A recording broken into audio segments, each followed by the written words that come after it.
Of your NCERT. NCERT book का page number 41 आप देखेंगे। Topic number 2.4 vapour pressure of liquid solutions. तो बच्चों वेपर प्रेशर ये जो टर्म है, you have studied this term first time in your 11th class. 11th class में आपने वेपर प्रेशर नाम की ये टर्म पढ़ी थी। Vapour pressure of liquids. तो सबसे पहले तो हम उसको थोड़ा सा रिवाइज कर लेते हैं। मीनिंग, वेपर प्रेशर का मीनिंग क्या है? प्रेशर का मीनिंग तो ऑलरेडी पता है बच्चों आपको। प्रेशर मतलब एक गैस जो है वो कंटेनर की वाल्स पे कितना प्रेशर अप्लाई करेगी, that we can directly find by putting a wire pressure gauge on that container. Container के साथ में अगर हम एक प्रेशर गेज अटैच कर दें, उस कंटेनर के अंदर अगर गैस है तो उस गैस का प्रेशर हम फाइंड कर सकते हैं। अब दूसरी टर्म 11th क्लास में आपने ये पढ़ी है, वेपर प्रेशर ऑफ लिक्विड। मतलब अगर हम किसी क्लोज्ड कंटेनर में कोई लिक्विड रखते हैं तो हमें मालूम है कि इसमें जो सरफेस पे पार्टिकल्स हैं वो पार्टिकल्स धीरे धीरे वेपर्स बनेंगे due to the process called evaporation. 9th class या शायद उससे भी पहले से आप ये टर्म पढ़ते आ रहे हैं, इवेपोरेशन, है ना। कोई भी टेम्परेचर हो इवेपोरेशन तो होती है। Evaporation takes place at all temperatures.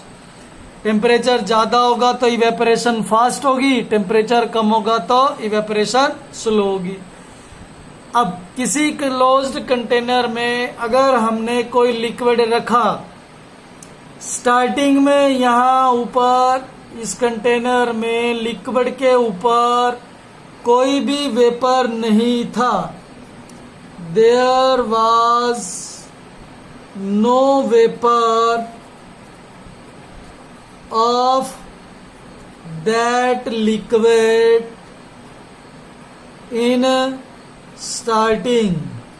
जब हमने स्टार्टिंग में ये लिक्विड रखा उस समय यहाँ ऊपर कोई इस लिक्विड का तो वेपर था नहीं।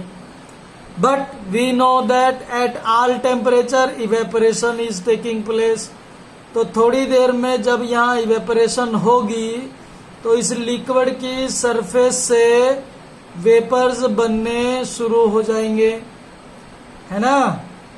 और धीरे धीरे धीरे यहाँ वेपर्स का क्वांटिटी बढ़ता जाएगी, वेपर्स बढ़ते जाएंगे। तो अगर हमने यहाँ पे इस कंटेनर में लगाया प्रेशर गेज तो वो प्रेशर गेज की रीडिंग भी बढ़ती जाएगी, है ना। तो शुरू में इन वेपर्स की क्वांटिटी कम थी, तो यहाँ पर इन वेपर्स का प्रेशर जब हम नोट कर रहे थे वैल्यू कम आएगा। और धीरे धीरे इवेपोरेशन की वजह से number of vapours are increasing, so the pressure reading is also increasing. After some time, when there are large number of vapors collected above this container, above the surface of this liquid, there is one more process which is taking place. Some of the vapors are converting back into liquid. That reverse process is called condensation. तो इसका मतलब थोड़ी देर बाद हम देखेंगे बच्चों कि इस कंटेनर में लिक्विड से वेपर बन रहे हैं, जिसको हम क्या कह रहे हैं, इवेपोरेशन। और कुछ वेपर से वापस लिक्विड भी बन रहे हैं जिसको हम क्या कह रहे हैं, condensation. And if we are not changing any of the condition, अगर हम कोई कंडीशन चेंज नहीं करते, जितना टेम्परेचर है उतना ही रखते हैं, तो we will find that after some time equilibrium will be attained. कुछ समय बाद इसमें क्या होगा, equilibrium will be attained. 11th class में आपने ये टॉपिक बहुत डिटेल में पढ़ा था। What is the meaning of equilibrium? Equilibrium का मीनिंग है rate of forward reaction becomes equal to the rate of backward reaction। Forward reaction और बैकवर्ड रिएक्शन की स्पीड इक्वल हो जाएगी। अब अगर फॉरवर्ड रिएक्शन हम यहाँ कौन सी कह रहे थे, इवेपोरेशन, मतलब the conversion of liquid into vapours. और बैकवर्ड प्रोसेस हम किसको कह रहे हैं, condensation. means the conversion of vapors into liquid। अब अगर इस स्टेज पे रेट ऑफ इवेपोरेशन और रेट ऑफ कंडेंसेशन इक्वल हो गया, इक्विलिब्रियम अटेन हो गया, तो मतलब इस स्टेज पे अगर 10 मॉलिक्यूल लिक्विड से वेपर बनते हैं तो डेफिनेटली 10 मॉलिक्यूल वेपर से वापिस क्या बनते हैं, लिक्विड। तो उस स्टेज के बाद अब हम इस कंटेनर में इस लिक्विड को जितनी मर्जी देर तक रखें, ना इसमें लिक्विड की क्वांटिटी चेंज होगी, ना इसमें वेपर्स की क्वांटिटी चेंज होगी। अब वेपर्स की क्वांटिटी चेंज नहीं होगी तो डेफिनेटली हमारा प्रेशर गेज में रीडिंग भी चेंज नहीं होगी। तो इस टाइम ये जो रीडिंग है, जितना भी इन वेपर्स का प्रेशर है एट इक्विलिब्रियम स्टेज, इस प्रेशर को हम कहते हैं vapour pressure of the liquid. इस लिक्विड का वेपर प्रेशर। शुरू में दोबारा से थोड़ा सा रिवाइज करें तो शुरू में हमने एक खाली कंटेनर लिया था, उस खाली कंटेनर में हमने रख दिया लिक्विड। 100% लिक्विड है इस टाइम इसके अंदर, और वेपर अभी तो बने ही नहीं। तो वेपर कितने हैं, 0% है ना। थोड़ी देर में कुछ लिक्विड से इवेपोरेशन होने की वजह से वेपर्स में कन्वर्ट हो गया, तो मान लो लिक्विड रह गया 90%, वेपर्स हो गए 10%। थोड़ी देर में और इवेपोरेशन होगी तो लिक्विड रह गया 80%, वेपर्स हो गए 20%। मतलब धीरे धीरे क्या होता जा रहा है, लिक्विड की क्वांटिटी कम होती जा रही है, वेपर्स की क्वांटिटी बढ़ते जा रही है। अब शुरू में वेपर कितने थे बच्चों, शुरू में वेपर थे 0, तो हम समझ सकते हैं शुरू में कंडेंसेशन कितना होगा, 0। जब कोई वेपर ही नहीं है तो वेपर से लिक्विड में कन्वर्ट तो कुछ हो ही नहीं सकता। धीरे धीरे वेपर की क्वांटिटी बढ़ती जा रही है। तो पहले 0 थे वेपर, अब वेपर हो गए 10%, तो उसमें से हो सकता है कि 1-2% क्या हो जाएंगे, condensation, they convert back into liquid. फिर थोड़ी देर में क्या हुआ, वेपर्स की क्वांटिटी हो गई 20%, तो उसमें से हो सकता है 4-6% वापिस हो जाएंगे कंडेंस। थोड़ी देर में क्या हुआ, वेपर्स की क्वांटिटी हो गई 30%, उसमें से हो सकता है 10-12% कंडेंसेशन होगा। तो मतलब धीरे धीरे कंडेंसेशन का क्वांटिटी स्पीड बढ़ती जाएगी।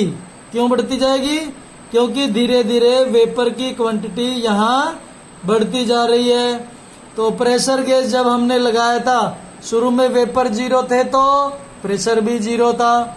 जब वेपर 10% हो गए तो प्रेशर बढ़ गया, वेपर 20% हो गए प्रेशर और बढ़ गया, वेपर 30% हो गए प्रेशर और बढ़ गया। ऐसे करते करते there will be equilibrium stage. 11th class में जो आपने पढ़ा है इक्विलिब्रियम पे क्या होगा, rate of evaporation will just become equal to the rate of condensation. उस स्टेज पे अगर 20 मोलिक्यूल वेपर बनते हैं तो 20 मोलिक्यूल वापस लिक्विड बन जाते हैं।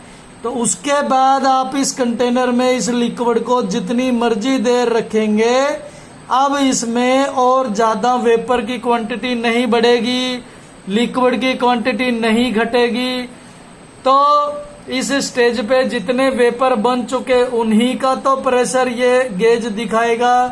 तो इस प्रेशर को अब हम कहेंगे वेपर प्रेशर। क्या कहेंगे अब हम इसको, वेपर प्रेशर। तो बात समझ में आई बच्चों। वेपर प्रेशर हम कब नोट करेंगे, हर एक स्टेज पे हम वेपर प्रेशर नोट नहीं करेंगे। वेपर प्रेशर शुरू में अगर आप ये वेपर देखो तो शुरू में इस कंटेनर में कितने वेपर थे, 0 वेपर थे। तो उनका प्रेशर अगर आप शुरू में नोट करने की कोशिश करोगे तो कितना वेपर का प्रेशर आएगा, 0 ही आएगा।